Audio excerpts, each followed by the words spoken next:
She had burst open the French windows and plunged at Burton into the open air. How fresh, how calm. Stiller than this, of course, the air was in the early morning, like a flap of a wave, the kiss of a wave, chill and sharp, and yet, for a girl of 18 as she then was, solemn.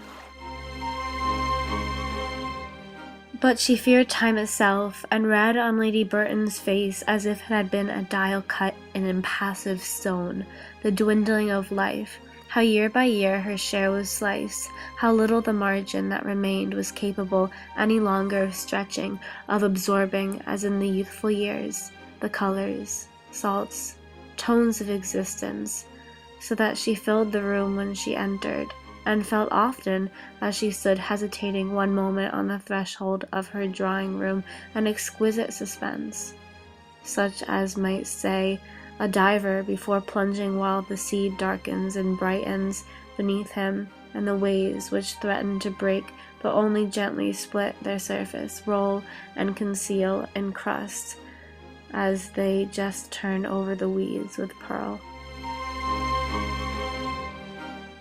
Her sigh was tender and enchanting, like the wind outside a wood in the evening. Now she put down her scissors. Now she turned to take something from the table.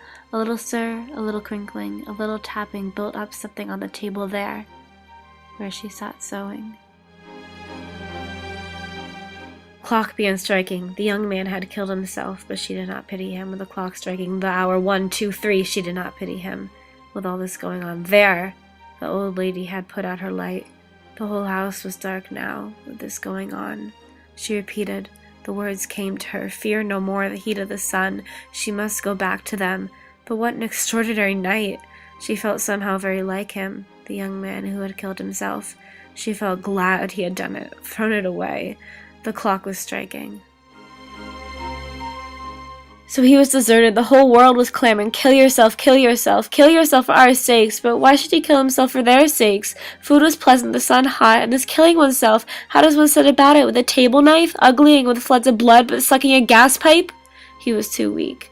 He could scarcely raise his hand. Besides, now that he was quite alone, condemned and deserted, as those who are about to die are alone, there was a luxury in it, an isolation of sublimity, of freedom, which the attached can never know.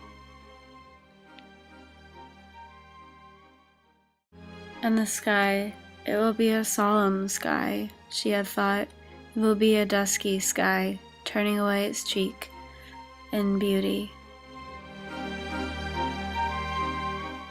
Woolf uses organic character-based imagery and visual setting-based imagery to draw a contrast between how people seem on the outside versus how they are on the inside, to show how much people hide in modern life.